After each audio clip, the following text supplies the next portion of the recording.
You look around and wonder why money always slips through your hands while it gathers effortlessly in the hands of others. You work, you save, you try to be responsible. Yet the distance between you and power keeps growing. It feels unfair, it feels rigged. And that feeling is not wrong. But the reason has nothing to do with luck, intelligence, or effort. The truth is colder than that. Money does not obey morality. Money does not obey fairness.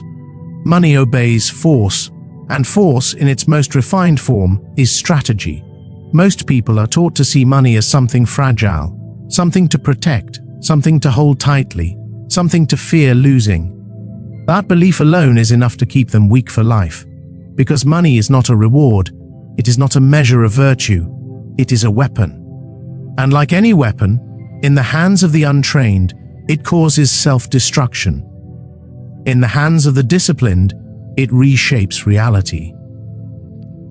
This is why so many people work their entire lives and die with nothing but exhaustion. They treat money like glass that must be preserved instead of steel that must be wielded. They save instead of deploy. They hesitate instead of strike. And while they wait for safety, someone else uses money to buy leverage, position, and control over them. Most will never hear this truth. Even fewer will accept it, because accepting it means abandoning comforting illusions. It means letting go of the belief that effort alone is enough. It means understanding that money rewards those who understand human behavior, systems, and timing, not those who behave well. Money has always been a weapon. Empires were not built by hoarding gold in vaults.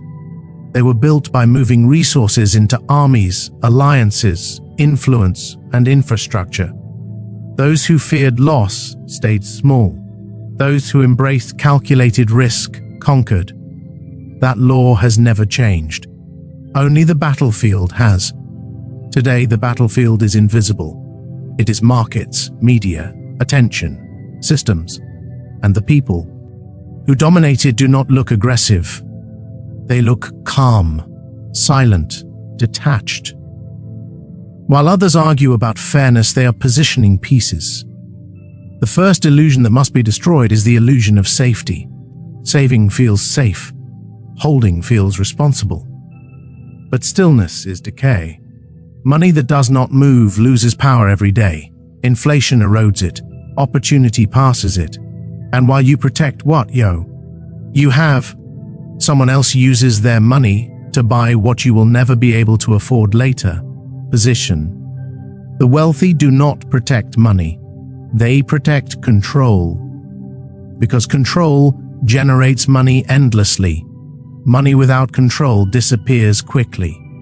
This is why a man with little cash but high leverage can dominate a man with large savings and no influence. The weapon is not the amount, it is the placement. Most people never learn this because they are trained to fear spending. From childhood, they are taught that loss is failure and risk is danger. But that training creates servants, not rulers. A servant hoards, a ruler deploys. A servant asks how much something costs. A ruler asks what it will cost not to act.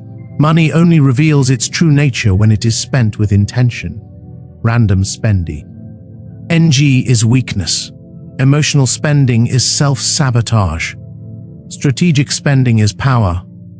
The difference is not movement, but direction. A bullet fired without aim is useless. A bullet fired with precision ends wars. This is where most people fail. They either freeze their money in fear or waste it chasing comfort. Both paths lead to the same outcome. Dependence. Comfort dulls the mind. Fear paralyzes it, and both keep you predictable. Predictability is death in any war. Those who can be predicted can be controlled. This is why the next principle matters: silence. The powerful do not announce their moves. They do not explain their strategy. They do not seek validation. Silence is not emptiness. Silence is pressure. It forces others to reveal themselves. It creates imbalance. And in that imbalance, power shifts. In money, Silence is discipline. It means not broadcasting your plans, not justifying your spending, not defending your strategy to people who will never understand it. The moment you explain yourself to the uninitiated, you weaken your position, because explanation invites interference. The wealthy move quietly, because noise attracts predators and dependents. Silence keeps your weapon concealed, and a concealed weapon is always more dangerous than one on display. But silence alone is not enough. Even a silent man can be read. And if you can be read, you can be manipulated. This leads to the next law, unreadability. Most people wear their intentions on their face. Their fear shows, their excitement leaks, the desperation radiates. This makes them easy to exploit. Markets feed on emotion. Systems harvest predictability. And money flows away from those who react instead of observe. To use money as a weapon, you must become emotionally neutral. Not cold in appearance, but controlled internally. When others panic, you pause. When others rush, you wait. When others celebrate, you watch. Unreadability makes you immune to manipulation. You stop being a target and become a variable. A man who cannot be read cannot be rushed. A man who cannot be rushed cannot be forced into bad decisions. And bad decisions are where money is lost. This is why patience is not passive, it is predatory. True patience is the ability to wait while others destroy themselves through impulse. Markets reward patience not because it is virtuous, but because impatience creates discounts. Fear creates opportunity. Those who wait strike when outcomes are already tilted in their favor. Most people think patience means doing nothing. That is weakness disguised as virtue. Real patience is preparation without exposure. It is positioning without commitment. It is watching the battlefield while others reveal their hands. This is why money always moves from the impatient to patient, from the emotional to the detached, from the reactive to the strategic. It is not personal, it is mechanical. And yet, patience has limits, because waiting without leverage is just delay, which brings us deeper into the structure of power. Leverage is the multiplication of force. It is how one decision controls thousands of outcomes. It is how one man's money commands the labor, attention, and time of others. Without leverage, effort is exhaustion. Without leverage, money is finite. With leverage, money becomes exponential. This is why working for money keeps you weak. Labor without leverage is the consumption of life. You trade irreplaceable time for replaceable currency. And no matter how hard you work, the ceiling remains fixed. The wealthy escape this trap by positioning themselves where effort flows toward them. They do not chase money. They build systems that attract it. Ownership, infrastructure, platforms. These are weapons far more powerful than wages. Most people never think in systems, they think in tasks. They ask what they should do next instead of where they should stand. But in war, position matters more than effort. A soldier in the wrong place dies. No matter how brave he is, money follows the same law. Stand in the wrong position and no amount of effort will save you.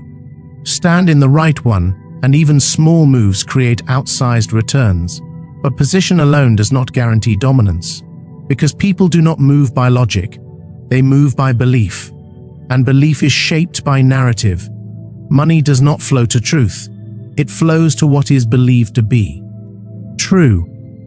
This is uncomfortable for those who worship honesty. But reality does not reward moral purity. It rewards control of perception. Narrative is the invisible weapon that directs attention and desire. It is how ordinary objects become luxury, how average ideas become movements, how influence turns into currency. Those who control narrative do not argue, they frame. And once the frame is accepted, money moves automatically. People buy not because something is useful, but because it means something to them. This is why the greatest fortunes are built not on products, but on stories. Stories of status, stories of identity, stories of belonging. And those who refuse to engage in narrative because it feels manipulative remain powerless forever. But this is only the surface. Narrative (CR) eats belief. Belief without structure collapses, which is why substitution becomes necessary. The weak substitute labor for power. The strong substitute ideas, systems, and perception for labor. One man digs a hole. Another designs a process where 10 men dig holes for him. The second man never touches a shovel, yet controls the outcome. This substitution is the dividing line between survival (ND) dominance, between working inside the game and becoming the game itself. Once substitution is mastered, illusion becomes unavoidable, because value is not inherent, it is assigned. And those who understand this can create value from nothing. Most people recoil from this truth. They want value to be objective. They want effort to equal reward. But the world has never worked that way. Appearance. CE shapes reality. Perception commands price. And money follows illusion long before it follows substance. This is why exposure is dangerous. The more people see, the more power leaks, which leads to withholding. The powerful never reveal everything. They give just enough to create interest, trust, or dependence. Withholding maintains leverage, oversharing destroys it. The moment people fully understand you, they stop fearing you. And fear is a form of respect. Withholding keeps the weapon loaded. It preserves asymmetry, and asymmetry is the essence of power. All of this leads to the final shift, identity. Most people live and die as prey, emotional, predictable, reactive. They blame systems they never bothered to understand. They curse money while serving it blindly.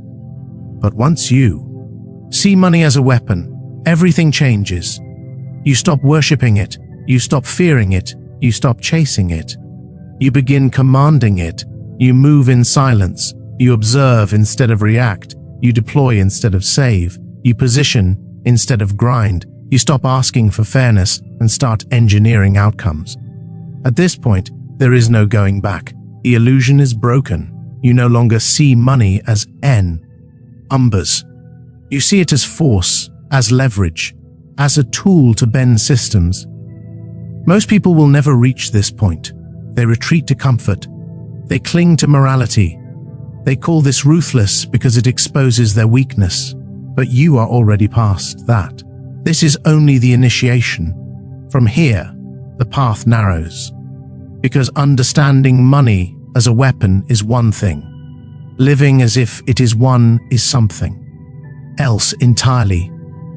This is where most people turn back, not because they lack intelligence, but because they lack the stomach to abandon who they used to be. Once money becomes a weapon in your hands, comfort becomes the enemy. Comfort dulls awareness. Comfort invites hesitation. Comfort makes you slow, and in any form of warfare, slowness is punished without mercy. This is why the powerful are disciplined to the point of severity. They do not indulge freely, not because they cannot afford it, but because indulgence weakens command. Every decision involving money now passes through a different filter. Not does this feel good, and not is this fair, but does this strengthen my position? This single question reshapes behavior completely. It turns spending into deployment. It turns rest, rent into strategy. It turns sacrifice into acceleration. Most people believe wealth is about accumulation. That belief keeps them small. Accumulation is static. Weapons are dynamic. A stockpile that is never used rots. A weapon that is never fired becomes irrelevant. Money that is not actively shaping outcomes loses its edge. This is why hoarders always lose to strategists. Hoarders play defay. NSE forever. Strategists play offense selectively. They understand that money's highest purpose is not possession, but pressure. Pressure applied at the right point collapses resistance far more efficiently than brute force. Pressure can be financial, it can be social, it can be psychological. The form does not matter. What matters is asymmetry. When you can apply pressure while remaining insular. Ted from consequence, you hold power. When others are forced to react to your moves instead of initiating their own, the battlefield tilts permanently. This is why the wealthy appear detached during chaos. Crashes, recessions, panics. These are not threats to them. They are environments. Chaos exposes weakness. Weakness creates discounts. Discounts are opportunity disguised as fear. The mass flee uncertainty. The predator studies it. While others scramble to preserve what they have, the strategist prepares to acquire what others are abandoning. This is not optimism, it is understanding cycles. Fear always peaks faster than reality deteriorates. And when fear peaks, prices collapse. Not because value disappeared, but because courage did. This is where money as a weapon shows its sharpest edge. It allows you to act when others cannot. Not because you are braver by nature, but because you are positioned to survive outcomes others cannot endure. This is why control matters more than capital. Control buys endurance. Endurance buys opportunity. Most people think wealth is about having more. It is not. It is about needing less. The fewer dependencies you have, the more gray. Civilly you can move. Dependence forces caution. Independence allows precision. This is why the first form of wealth is not money, but optionality. The ability to say no, the ability to wait, the ability to walk away. These are invisible advantages, but they decide every negotiation, every deal, every confrontation. A man who needs the outcome is already defeated. A man who can walk away holds. The weapon. Money gives you that ability when used correctly, not by increasing consumption, but by reducing vulnerability. This is also why desperation is always punished in markets. Desperation leaks. It accelerates bad decisions. It forces premature action. Money flows away from desperation as if repelled by it. The calm always absorb the frantic, but calm is not passive. Calm is control. De-aggression. It is knowing when to remain still and when to strike without hesitation. This duality confuses most people. They mistake stillness for weakness and aggression for recklessness. Both misunderstandings are fatal. The disciplined predator is still most of the time, observing, calculating. But when conditions align, the strike is immediate and absolute. No doubt, no delay, no second guessing. This decisiveness is not emotional. It is mathematical. Money rewards decisiveness because hesitation increases competition. The longer you wait after clarity appears, the more others notice. The more others notice, the smaller the advantage becomes. Timing is the multiplier. This is why the powerful prepare in silence and act suddenly. Preparation is invisible. Action is brief. After roared, they disappear again. Quiet. Strike. Quiet. Most people invert this. They talk endlessly. They plan publicly. They hesitate privately. And when they finally act, the window is gone. Then they blame luck, timing, or the system, never themselves. To use money as a weapon, you must reverse this pattern. Think deeply. Speak rarely. Act decisively. Withdraw immediately. This withdrawal is misunderstood. It is not retreat. It is consolidation. After every gain, power must be stabilized. Exposure invites counterattack. Consolidation secures advantage. This is why the wealthy often seem inactive after major moves. They are reinforcing position, while others are still reacting. Another illusion that must be shattered is the belief that morality governs money. Morality governs social approval. Money governs survival and control. Confusing the two creates weakness. The powerful understand morality as a tool, not a guide. They display morality when it attracts allies. They abandon it when it threatens position. This does not make them evil, it makes them effective. The world punishes naive consistency and rewards adaptive flexibility. Machiavelli understood this centuries AG. Appear virtuous, be ruthless when required. Appearance secures loyalty. Ruthlessness secures survival. Money follows the same rule. It flows toward those who can navigate both without internal conflict. Most people cannot. They want to feel good more than they want to be effective. This ensures they will always serve those who choose effectiveness over comfort. This is why wealth concentrates. Not because the rich are smarter, but because they are willing to operate where others refuse to go mentally. They detach from emotional narratives and operate on cause and effect. Money is simply a measurement of influence over outcomes. The more outcomes you can influence with fewer resources, the more powerful you become. This is leverage in its purest form. At this stage, the transformation becomes irreversible. You stop seeing money as something external. It becomes an extension of intent, a way to amplify decisions, a way to compress time. Money spent correctly buys years. Money spent poorly steals them. This awareness alone separates you permanently from the herd, because the herd trades years for momentary relief without noticing the cost. From the outside, nothing aboo. You may change. That is intentional. The most dangerous shifts are internal. Externally, you remain calm, predictable, unremarkable. Internally, you are calculating trajectories others cannot perceive. You are no longer reacting to prices. You are watching behavior. You are no longer chasing returns. You are positioning for inevitability. You are no longer impressed by appearances. You are engineering them. This is where money stops feeling heavy. Fear disappears. Not because risk is gone, but because risk is understood.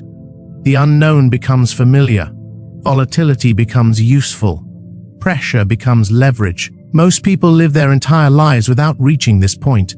They remain trapped between fear and desire, pulled back and forth by impulses they do not control. Their money reflects this chaos. It enters and exits their lives without pattern or purpose. Yours no longer does. Every movement now has intent.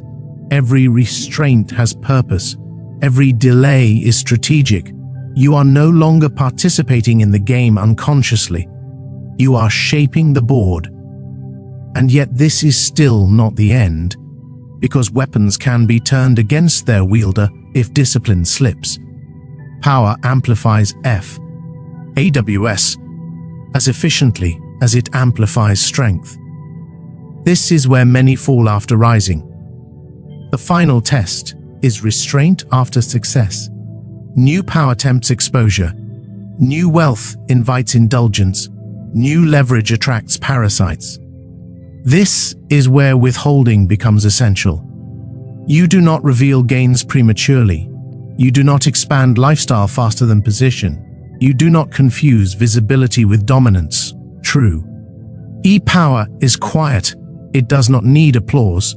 It does not seek validation. It does not explain itself. It simply accumulates influence until resistance becomes futile. This is the point of no return, because once you taste this level of control, ordinary life becomes unbearable, not because it is beneath you, but because it is blind. You see the strings, you see the patterns, you see how money flows through fear, desire, and belief. You see how systems are designed to extract from the emotional and reward the detached. You are no longer confused by inequality, you understand it. You are no longer angry at the system, you know how to use it. Money is no longer something that happens to you. It is something you aim. At this stage, the separation is complete. You no longer see yourself in the same reality as the majority. Not because you are superior, but because you are no longer participating unconsciously. Awareness changes the rules. And once the rules change, Returning to ignorance is impossible. Most people believe money changes who you are. That is another illusion. Money does not change character, it exposes it. Power simply amplifies whatever already exists beneath. E-surface. The impulsive become reckless. The fearful become paranoid. The disciplined become dominant. This is why discipline is the final gatekeeper. Without it, money as a weapon backfires. It magnifies weakness faster than strength. This is why so many who suddenly acquire wealth lose it just as quickly. They gain firepower without learning control. They fire wildly. They expose themselves. And they are neutralized. True mastery is quiet longevity. It is the ability to apply pressure repeatedly without attracting counter-pressure. This is why the most powerful operators are rarely visible. Visibility creates targets. Obscurity preserves freedom. The moment you understand this, your relationship with attention changes. Attention is not validation, it is exposure. Exposure invites in. Interference. Interference erodes advantage. So you let others be loud while you remain effective. This is also why you stop arguing about money. Arguments are for those who lack position. Those with position do not need to convince. They simply move resources and watch outcomes shift. When you encounter resistance, you do not confront it directly. Direct confrontation wastes energy. You redirect. Flows. You change incentives. You starve resistance by removing what it feeds on. Money allows this when used precisely. It reshapes environments without force. Force is expensive. Subtlety is efficient. This is why the battlefield is psychological before it is financial. People believe they make rational decisions. They do not. They respond to fear, desire, and social proof. Once you see this, clearly, manipulation stops feeling immoral and starts feeling inevitable. If you do not shape incentives, someone else will. If you do not frame perception, someone else will. If you do not control direction, you will be moved. This is the brutal truth beneath all wealth. Neutrality does not exist. You are either wielding money or being wielded by someone who is. From here on, every interaction becomes informational. You watch how people react to scarcity. You observe how they behave around power. You note who panics, who postures, who waits. Money sharpens this perception. Patterns become obvious. Those who complain the loudest are usually the most dependent. Those who moralize the most are usually the least capable of acting. Those who demand fairness most aggressively are often those who cannot compete under neutral conditions. This is not judgment, it is diagnosis. Diagnosis allows strategy. Strategy allows control. You stop trying to save everyone. You stop trying to be understood. You stop trying to justify your choices. These instincts belong to a weaker identity, the identity that needed approval to survive. Your new identity does not require permission. This does make you cruel. It makes you precise. Cruelty is emotional. Precision is detached. Detachment is what allows you to make decisions that hold under pressure. Pressure reveals everything. In pressure, the undisciplined collapse, the emotional overreact, the patient consolidate. Money accelerates this sorting process. This is why crises are always turning points. They are not random disasters. Are redistribution events. Assets move from weak hands to strong ones, from impatient minds to patient ones, from those who need certainty to those who can tolerate ambiguity. When the next crisis arrives, most will see danger. You will see terrain. This is the final shift. You stop asking what will happen. You ask how outcomes can be shaped. You stop reacting to news. You watch behavior. You stop fearing volatility. You measure it. Your money is no longer sitting idle. It is positioned. It is waiting. It is prepared. And when the moment arrives, It moves without hesitation. After the move, you disappear again. This rhythm becomes natural. Quiet preparation, sudden action, silent consolidation, repeat. Over time, the gap between you and the herd becomes unbridgeable. Not because you sprinted faster, but because you stopped running in the wrong direction. They will say you were lucky. They will say you had advantages. They will say the system favored you. These explanations protect their identity. Reality does not require their approval. You know the truth. Money was never the goal. Control was. Freedom was. Optionality was. Money was simply the most efficient weapon to achieve them. At this point, even loss does not frighten you. Loss is information. Loss is feedback. Loss sharpens judgment.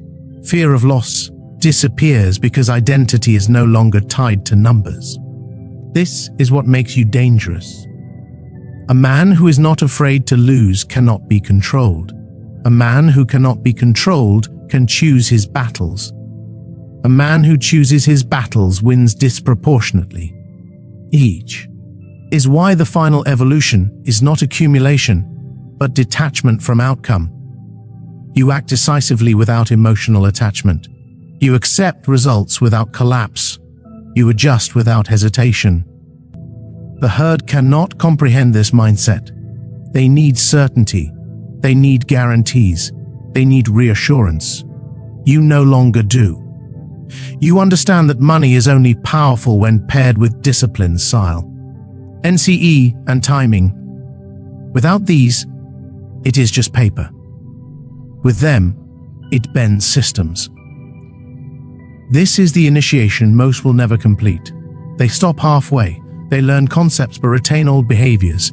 They talk strategy but act emotionally. They read power but crave comfort. You did not. You crossed the line when you accepted that wealth is war. Not a fair contest, not a moral one, a strategic one. An end. D in war, survival belongs to those who see clearly and act without illusion. From here forward, your moves are quiet.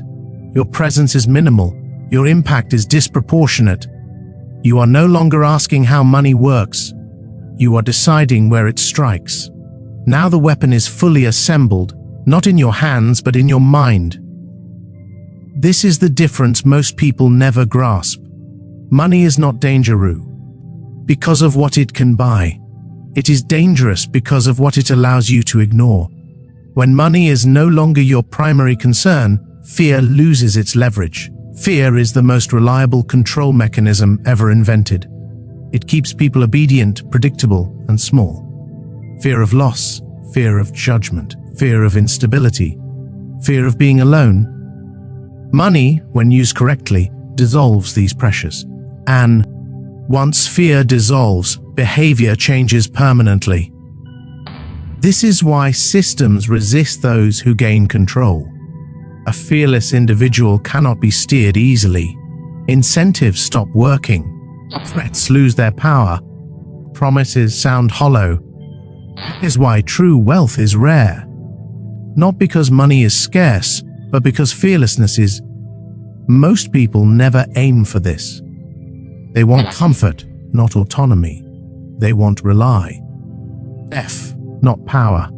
They want money to soothe anxiety, not eliminate it. This ensures they will always be dependent on something outside themselves. You no longer are. At this stage, money becomes invisible in daily thought, not because it is absent, but because it is subordinated to strategy.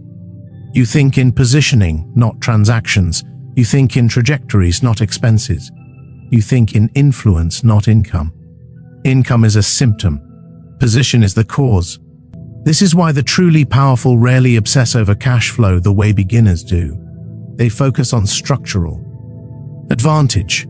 They focus on where attention is moving, where regulation is tightening, where demand is forming quietly before it becomes obvious. By the time the masses notice, the opportunity is already saturated. Late entrants compete on price. Early entrants compete on control. You are no longer late to anything that matters. You understand now why silence was emphasized so early. Silence is N-O-T, just interpersonal. It is strategic. It allows you to operate before language crystallizes reality. Once something is named, categorized, and popularized, it is already being harvested by thousands of mediocre participants. Real opportunity exists in the unnamed, the unspoken, the uncomfortable. This is also why you stop seeking consensus. Consensus marks the end of advantage. When everyone agrees, margins disappear, control diffuses, power decentralizes, and money flows toward those who exited early, not those who arrived late. You begin to see how trends form and die, how hype attracts noise, how noise attracts regulation, how regulation crushes late participants. None of this feels chaotic anymore. It feels patterned. Patterns remove emotion. Emotion is expensive. It clouds judgment. It accelerates mistakes. It creates urgency where patience would be more profitable. Money in the hands of the emotional behaves like a weapon with no safety. It misfires constantly. Money in your hands is restrained, disciplined, precise. This is why you no longer rush to scale for the sake of scale. Growth without control attracts collapse. Expansion without insulation invites attack. U.g. Row only when structure can support it. You deploy capital where downside is survivable and upside is asymmetric. Asymmetric outcomes are the holy ground of power, where you risk little and gain much, where failure is tolerable and success is transformative. The masses chase high-probability outcomes with limited upside. You pursue low-probability outcomes with extreme leverage. They call this gambling. It is not. Gambling is blind risk. This is engineered exposure. You also stop believing effort equals merit. Merit is irrelevant. Outcomes matter. History remembers results, not intentions. Markets do the same. Money flows toward effectiveness, not goodness. This realization is liberating. You no longer waste energy performing virtue. You invest energy creating leverage. If virtue is with leverage, you display it. If it does not, you withhold it. Appearance becomes situational. Integrity becomes internal. This is what Machiavelli meant when he wrote that men judge more by their eyes than by their hands. What is seen matters more than what is true. You do not fight this. You use it.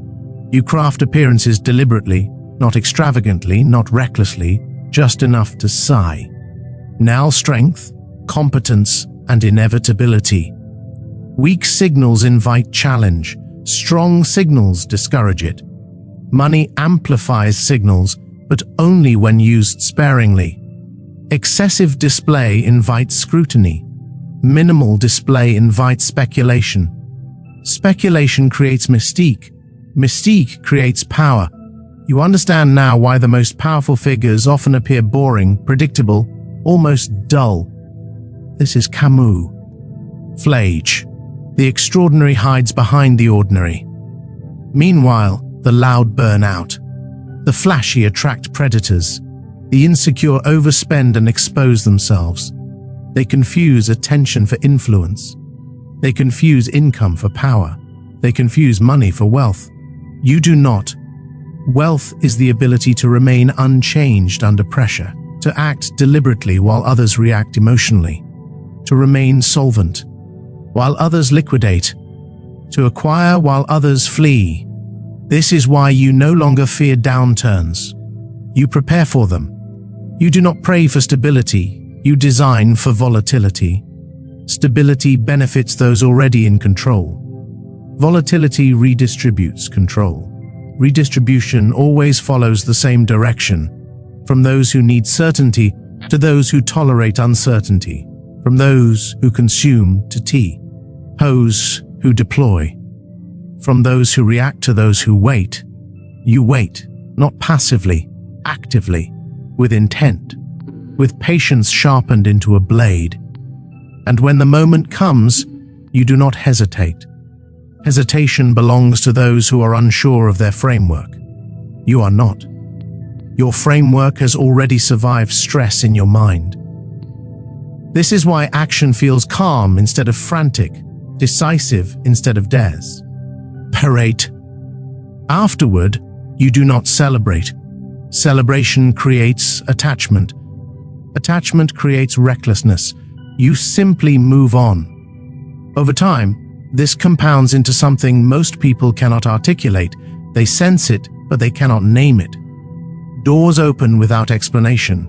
Resistance softens. Negotiations tilt in your favor before words are spoken. This is not luck, it is alignment. Money, when wielded correctly, aligns incentives around you. People adjust their behavior without realizing why. You become a fixed point. Others orbit. At this point, even teaching feels dangerous. Knowledge dilutes when spread indiscriminately. That is why most people never learn these principles. Not because they are hidden, but because they are filtered by discomfort. People hear them and wreck. Oil. They reject them as cynical, as cold, as immoral. These reactions are protective. They shield the ego from confronting weakness. You did not recoil. You stayed. And that is the final separation. You are no longer waiting to be rewarded. You are no longer hoping to be chosen. You are no longer asking permission. You understand that money is not the destination. It is the instrument, a NS of compressing time, shaping environments, and removing constraints. You do not worship the weapon. You respect it. You maintain it. You use it sparingly. And you never forget that it is dangerous in careless hands. From here forward, life feels different. Quieter, slower, clearer. Problems become puzzles. Obstacles become leverage points. Fear becomes information. You are not reckless. You are not greedy. You are not cruel. You are deliberate. Most people will never know when the shift happened. There will be no announcement, no reveal, no dramatic moment. That is intentional. The most powerful changes are invisible. Money is a weapon, and now, finally, you know how to use it.